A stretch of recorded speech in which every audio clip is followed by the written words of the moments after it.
Assalamualaikum warahmatullahi wabarakatuh. Pada video kali ini kita akan membahas tentang mengelola proyek. Yang pertama, seberapa pentingnya manajemen proyek? Salah satu tantangan yang utama ditimbulkan oleh sistem informasi adalah menjamin untuk memberi manfaat bisnis yang nyata, serta perkembangan suatu sistem yang baru harus dikelola dan diatur secara hati-hati. Juga cara suatu proyek berjalan akan mempengaruhi hasilnya, serta meminimalisir tingkat kegagalan dalam suatu proyek. Maka, manajemen proyek berperan penting dalam pengembangan proyek. Kedua, proyek macet dan kegagalan sistem. Seperti yang dijelaskan pada slide pertama, bahwa jika dalam sistem tidak menerapkan manajemen proyek, proyek tersebut bisa mengalami kemacetan dan kegagalan dalam sistem. Jika suatu proyek pengembangan sistem tanpa manajemen yang tepat, bisa membawa dampak seperti 1. Biaya anggaran berlebih, 2. Pengurangan waktu yang tidak diharapkan, 3. Keterbatasan teknis yang menghambat kinerja, 4. Kegagalan mendapatkan manfaat yang diantisipasi. Keempat, sasaran manajemen proyek. Proyek merupakan aktivitas yang berhubungan dan berencana untuk mencapai sasaran bisnis, sedangkan manajemen proyek mengacu pada penerapan pengetahuan, keahlian, perangkat, dan teknik untuk mencapai sasaran tertentu dalam batasan anggaran dan waktu yang ditentukan.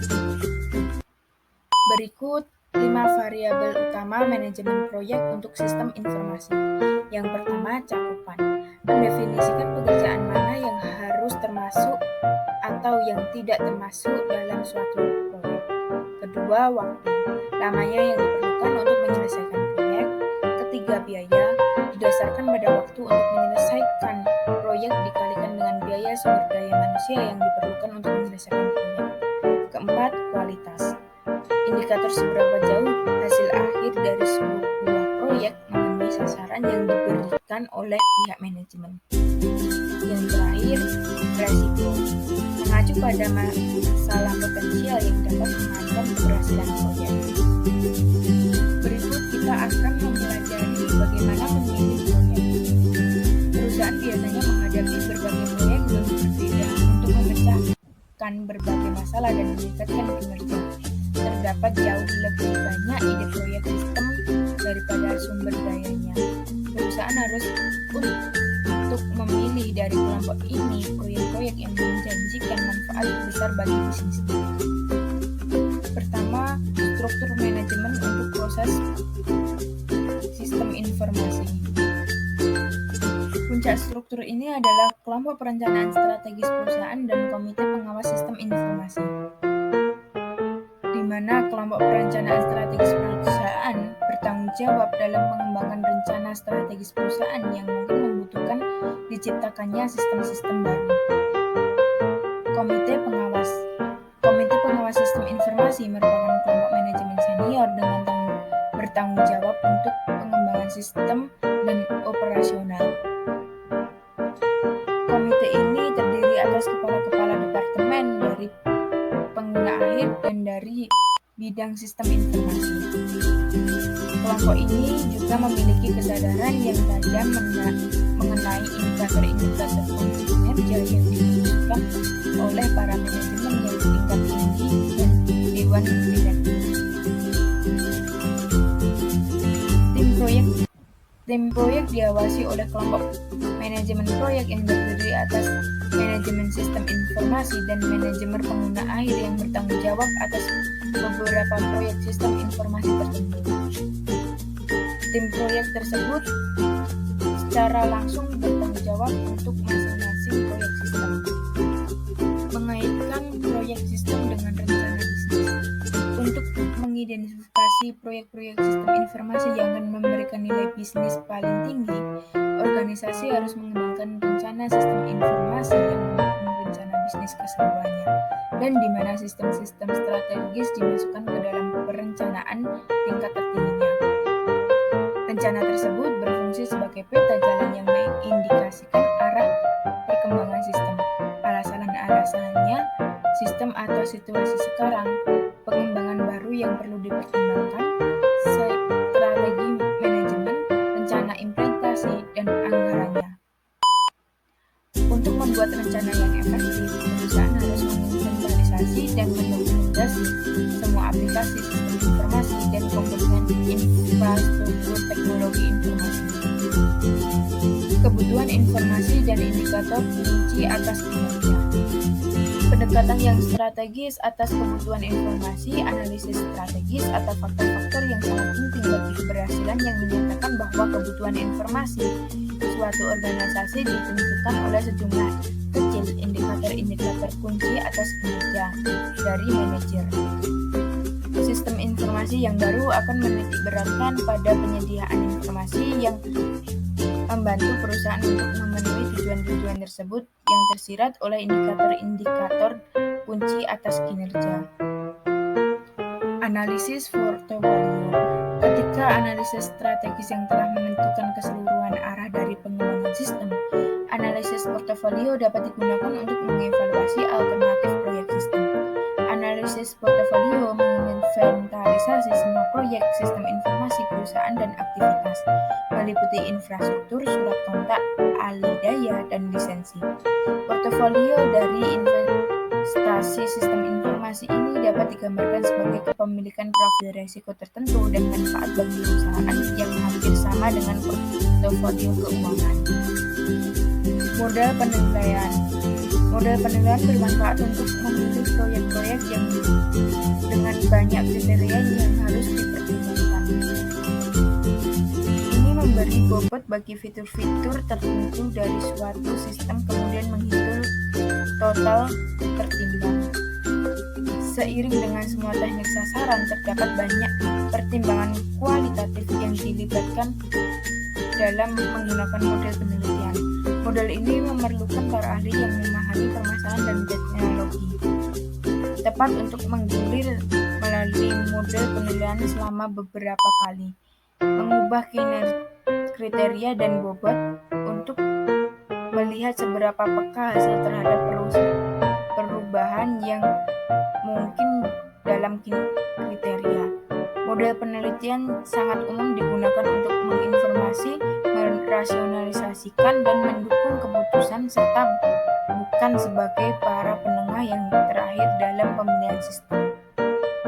Kemudian membahas tentang menentukan nilai bisnis dari sistem informasi. Biaya dan manfaat sistem informasi. Yang mana manfaat berwujud dapat diukur dan diberikan nilai uang, serta manfaat tak berwujud seperti layanan konsumen yang lebih efisien atau kemudian keputusan yang lebih baik tidak dapat diukur secara langsung, tapi dapat menghasilkan keuntungan yang dalam jangka panjangnya dapat diukur. Penganggaran modal untuk sistem informasi. Modal penganggaran modal merupakan salah satu dari beberapa teknik yang digunakan untuk mengukur nilai dari investasi dalam proyek modal investasi jangka panjang. Model penganggaran modal yang utama untuk mengevaluasi proyek-proyek teknologi informasi adalah metode pengembalian investasi, tingkat pengembalian atas investasi dalam akuntansi, nilai neto sekarang, dan tingkat bunga pengembalian internal. Model penentuan harga opsi nyata. Model penentuan harga opsi nyata menggunakan konsep dari penilaian opsi yang dipinjamkan dari industri keuangan. Opsi pada dasarnya adalah hak bukan kewajiban untuk melakukan tindakan di masa depan. Model ini memberikan fleksibilitas kepada manajer untuk menentukan tahapan-tahapan pada investasi teknologi informasi atau menguji terlebih dahulu dengan proyek percontohan atau prototipe kecil untuk mendapatkan pengetahuan lebih mengenai risiko proyek sebelum berinvestasi dalam implementasinya secara keseluruhan. Tetapi model ini memiliki kekurangan yang paling mendasar dari model ini adalah dalam memikirkan semua variabel kunci yang mempengaruhi nilai opsi, termasuk arus kas yang diperkirakan dari aset dan perubahan dalam biaya implementasi. implementasi model-model untuk menentukan nilai opsi dari platform teknologi informasi yang sedang dikembangkan. Keterbatasan dari model keuangan. Dalam cara tradisional yang menitik beratkan pada aspek keuangan dan teknis dari sistem informasi, cenderung mengabaikan dimensi sosial dan organisasi dari sistem informasi yang dapat mempengaruhi biaya dan manfaat yang sebenarnya dari investasi. Berikut kita akan membahas tentang mengelola risiko proyek. Dimensi risiko proyek.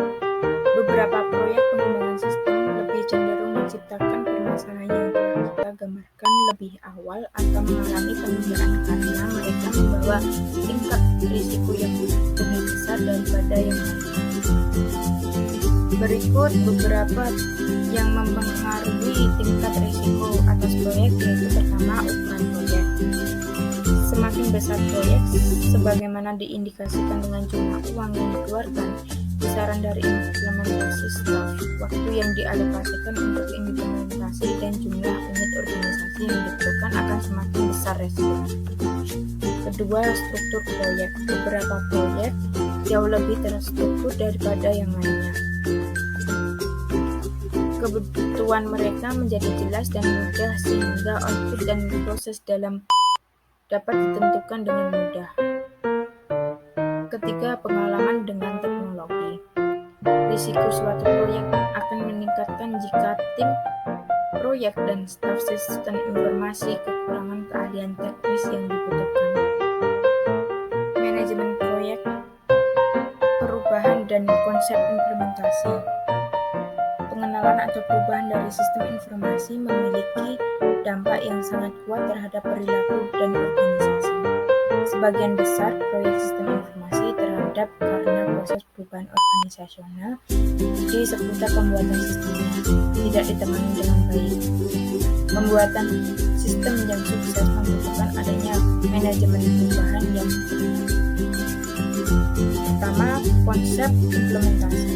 Konsep untuk mengelola perubahan organisasi di seputar pengenalan suatu sistem yang baru dengan efektif dengan cara menelaah proses implementasi. Kedua, peran pengguna akhir. Partisipasi pengguna dalam perancangan dan operasi dari sistem informasi mendatangkan beberapa hasil positif, tapi hubungan antara pengguna dan spesialisasi sistem informasi biasanya timbul masalah karena perbedaan latar belakang, kepentingan, dan prioritas dalam upaya implementasi sistem informasi. Ketiga, dukungan dan komitmen. Dukungan dan komitmen merupakan hal positif untuk pengguna dan staf layanan informasi teknis karena jika manajemen memberi pendanaan dan sumber dana yang cukup serta memprioritaskan sistem baru akan berhasil karena bawahannya juga akan bertindak seperti itu. 4. Tantangan manajemen perubahan untuk rekayasa ulang proses bisnis dan aplikasi serta merger dan akuisisi. Dalam 4 komponen tersebut, semuanya memiliki tingkat kegagalan yang tinggi. Apabila integrasinya tidak dikelola dengan baik, perusahaan akan memiliki sekumpulan sistem warisan yang kacau balau akibat penyatuan dua sistem dari perusahaan yang berbeda. Tanpa integrasi sistem yang berhasil, manfaat yang diharapkan dari mereka tidak menyelenggarakan proses bisnis secara efektif. Mengendalikan faktor resiko. Pertama, mengelola kerumitan teknis. Kesuksesan dari proyek semacam ini bergantung pada seberapa baik pengelolaan kerumitan teknisnya. Mereka harus mampu mengantisipasi masalah dan mengembangkan hubungan-hubungan kerja yang halus di dalam tim yang sifatnya teknis. Perangkat perencanaan dan pengendalian formal. Perangkat perencanaan formal dan perangkat pengendalian formal jika digunakan dengan latar benar akan membantu proyek-proyek besar mendokumentasi dan mengawasi rencana proyek. Dua metode yang umum digunakan untuk dokumentasi rencana proyek adalah diagram Gantt dan diagram Curve. Meningkatkan keterlibatan pengguna dan mengatasi penolakan dari pengguna. Proyek dengan struktur yang relatif kecil dan memiliki banyak kebutuhan yang tidak didefinisikan harus melibatkan pengguna secara penuh dalam semua tahapnya. Para pengguna harus didorong untuk mendukung salah satu dari banyak pilihan rancangan yang mungkin dan untuk mempertahankan komitmennya pada sebuah rancangan. Partisipasi dalam aktivitas implementasi mungkin tidak cukup untuk mengatasi masalah pengguna yang menolak perubahan organisasi yang muncul. Pengguna yang berbeda dapat dipengaruhi oleh sistem secara beda pula. Sementara beberapa pengguna mungkin menyambut sistem baru karena membawa perubahan yang mereka rasakan menguntungkan mereka. Para pengguna yang lain mungkin menolak perubahan ini karena mereka merasa perubahan ini merusak kepentingan mereka. Merancang untuk perusahaan. Karena tujuan sistem baru adalah meningkatkan kinerja perusahaan, proyek sistem informasi secara eksplisit menyebutkan apa saja perubahan dalam organisasi yang akan terjadi ketika sistem baru tersebut terpasang, termasuk pemasangan intranet, extranet, dan aplikasi web. Selain perubahan prosedural, transformasi fungsi pekerjaan, struktur organisasi, hubungan kekuasaan, dan lingkungan kerja sebaiknya juga direncanakan dengan hati-hati. Desain sosial teknis. Rencana rancangan sosial menjelajahi struktur-struktur kelompok kerja dan alokasi tugas yang berbeda, serta rancangan dari masing-masing pekerjaan. Solusi teknis yang diusulkan kemudian dibandingkan dengan solusi sosial yang diusulkan. Solusi yang paling memenuhi sasaran sosial dan sasaran teknis dipilih untuk dijadikan rancangan final. Alat bantu perangkat lunak manajemen proyek. Alat bantu perangkat lunak komersial yang mengotomasi banyak aspek dari manajemen proyek akan memfasilitasi proses proyek manajemen. Perangkat lunak manajemen proyek biasanya menampilkan kemampuan untuk menentukan dan menugaskan sumber daya pada tugas, menetapkan tanggal permulaan dan penyelesaian atas tugas, menelusuri perkembangan, serta memfasilitasi modifikasi pada tugas dan sumber daya. Perangkat lunak manajemen proyek membantu organisasi menelusuri proyek sumber daya yang dialokasikan kepada mereka dan biaya mereka. Perangkat lunak manajemen proyek mengelola proyek dan ketergantungan antara mereka. Perangkat lunak manajemen portfolio proyek membantu para manajer untuk membandingkan proposal dan proyek terhadap anggaran dan level kapasitas sumber daya untuk menentukan bauran yang optimal dan mengurutkan proyek yang terbaik mencapai tujuan strategis organisasi. Sekian dari kami. Materi ini disusun oleh kelompok 11 yang beranggotakan 1. Putri Ramadan dengan NIM 205221162, kedua Salma Mardia dengan NIM 205221258, ketiga Sinta Nur Nabila dengan NIM 205221335. Dari mahasiswa Akuntansi Syariah, Fakultas Ekonomi dan Bisnis Islam, Universitas Islam Negeri Raden Mas Said Surakarta. Sekian dari kami, terima kasih sudah menonton dan terima kasih atas perhatian semua. Wassalamualaikum warahmatullahi wabarakatuh.